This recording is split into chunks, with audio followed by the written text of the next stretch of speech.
ఈ మధ్య కాలంలో మనం ఎక్కువగా చూస్తున్న డిసీజెస్ లో సైనసైటిస్ అనేది ఒకటి. ఈ సైనసైటిస్ ఎందువలన వస్తుంది, ఏ ఏజ్ గ్రూప్ వాళ్ళకి వస్తుంది, ట్రిగరింగ్ ఫ్యాక్టర్స్ ఏంటి, దాన్ని ఎలా మేనేజ్ చేసుకోవచ్చు, దానికి పర్మనెంట్ క్యూర్ ఎలా, హోమియోపతిలో ఎలాంటి మెడికేషన్స్ ఉన్నాయనేది మనం ఈరోజు తెలుసుకుందాం. I'm doctor Lakshmi Prasanna, working as senior consultant in doctor care homeopathy. ముఖ్యంగా ఈ సైనసైటిస్ అంటే ఏంటి? Sinusitis is the inflammation of sinus lining which is causing mucus retention. Mucus ఎక్కువగా సైనసెస్ లో ఫామ్ అవ్వడం, some times it may cause infection also. ఇవి ఏ రకంగా వస్తాయి, ఎవరిలో ఎక్కువ వస్తాయి అని చెప్పాలంటే చిన్న పిల్లల్లో ఎక్కువగా ఉంటుంది. అడినాయిడ్స్ ఉన్న వాళ్ళలో, ఫ్రీక్వెంట్ వైరల్ ఇన్ఫెక్షన్స్ వస్తున్న వాళ్ళలో ఇది ఎక్కువగా వచ్చే ఛాన్సెస్ ఉన్నాయి.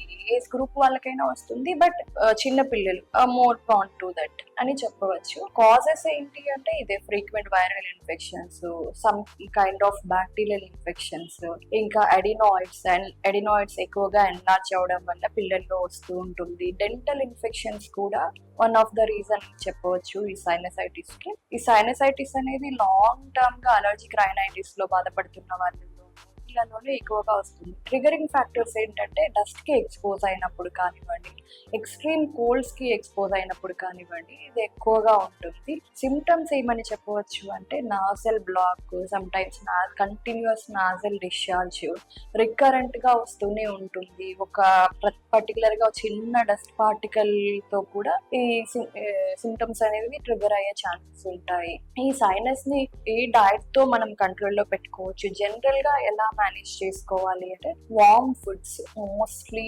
వార్మ్ ఫ్లూయిడ్స్, ఫ్రెష్ ఫుడ్స్, ఎప్పుడు రెఫ్రిజిరేటర్ లో స్టోర్ చేసిన ఫుడ్స్ ఎక్కువగా తీసుకోకూడదు. మాక్సిమం అవాయిడ్ చేస్తే బెటర్ ఉంటుంది. Anti inflammatory foods, antioxidant rich ఉన్న ఫుడ్స్ లైక్ బెర్రీస్, పొమోగ్రానెట్స్ ఇలాంటివి తీసుకోవడం వల్ల కొంతవరకు మేనేజ్ చేసుకోవచ్చు.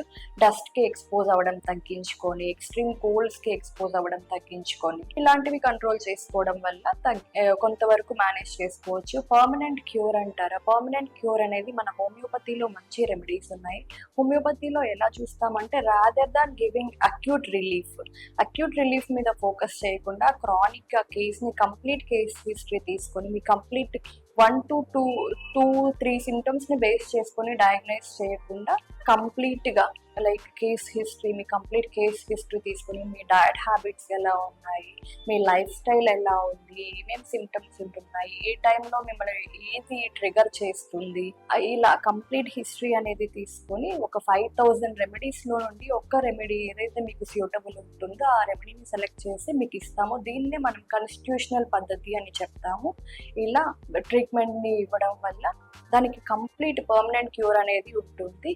కొంతవరకు మీకు ఫ్యామిలీ హిస్టరీ, జెనెటిక్ టెండెన్సీ ఉన్నప్పుడు మీరు కొంచెం దాన్ని ప్రివెంట్ చేసుకుంటేనే బెటరు. ఇనిషియల్గా డయట్ హ్యాబిట్స్ ప్రాపర్గా ఫాలో అయ్యి లైఫ్ స్టైల్ మోడిఫికేషన్స్ చేయడం వల్ల prevention is always better than cure. But already start అయిన తర్వాత క్యూర్ సైడ్ మనం వెళ్ళాలి కాబట్టి పర్మనెంట్ క్యూర్ అనేది ఎక్కడ ఉంది అని ఆలోచించుకొని మీరు rather than going for temporary relief, పర్మనెంట్గా మీరు దాని సొల్యూషన్ తీసుకొని మళ్ళీ రికరెంట్గా ఇన్ఫెక్షన్స్ రాకుండా చూసుకోవాలి అని అనుకుంటే ఖచ్చితంగా మీరు ఒక హోమియోపతిక్ ఫిజిషియన్ని కన్సల్ట్ అవ్వండి. కంప్లీట్ మీ కేస్ హిస్టరీ ఇవ్వండి, ప్రాపర్ రెమెడీ ఇస్తారు. You will feel definitely better. Completely cure అనేది దొరుకుతుంది.